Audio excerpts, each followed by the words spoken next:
balik lagi di Ngobrolin apa aja. Nah, kita itu ngobrolin macem-macem, dari yang receh sampai yang berbobot.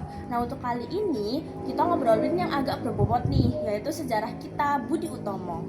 Kalau kalian pernah dengar Hari Kebangkitan Nasional yang diperingati setiap tanggal 20 Mei ini bertepatan dengan lahirnya organisasi Budi Utomo pada tahun 1908 loh. Oh iya, pernah sih. Nah, apa sih istimewanya organisasi ini?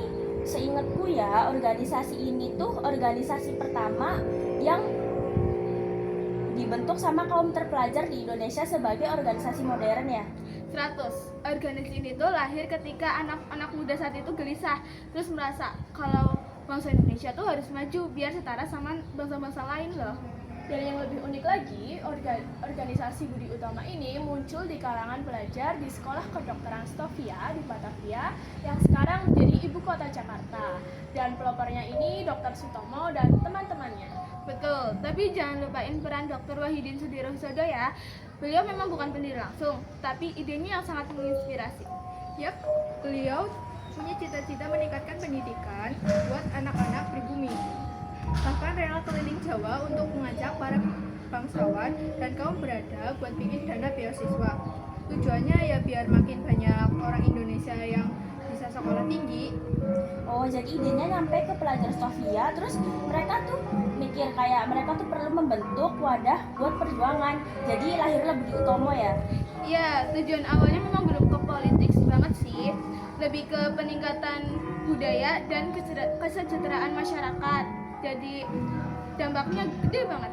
Oh, jadi kan kita sekarang udah tahu nih kalau Budi Utomo ini organisasi modern pertama yang di Indonesia yang lahir karena keresahan para pribumi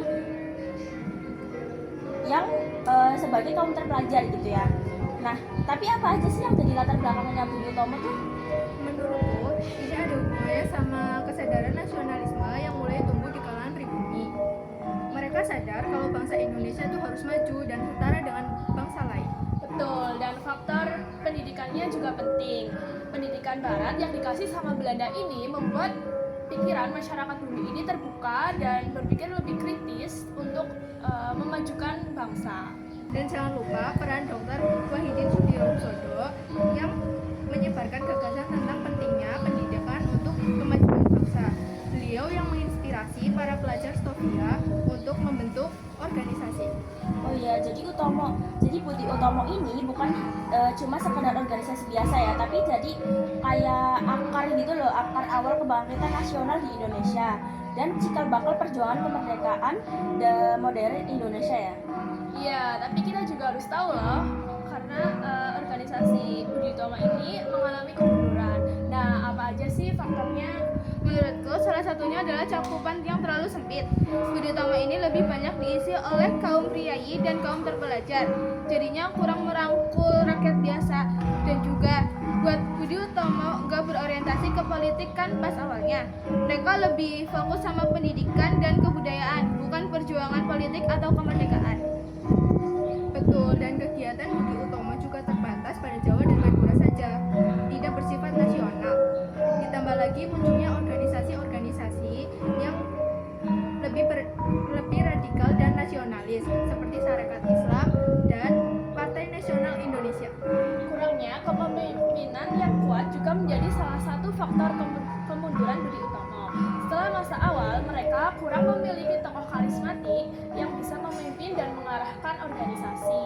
Nah, akhirnya Budi Utomo ini melebur ke dalam Partai Indonesia Raya atau Parindra pada tahun 1935 dan tidak lagi berperan sebagai organisasi mandiri. Tapi meskipun Budi Utomo tidak lagi berperan, warisan dan semangatnya tetap hidup dalam perjuangan kemerdekaan Indonesia. Wah, lama juga ya kita ngobrolin tentang Budi Utomo ini. Terima kasih ya teman-teman sudah mau belajar bareng kami.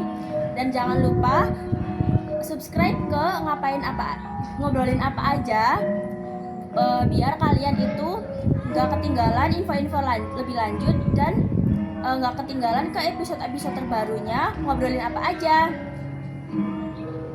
Jangan lupa share podcast kami ke teman-teman ataupun keluarga kalian. Terima kasih dan sampai jumpa ya.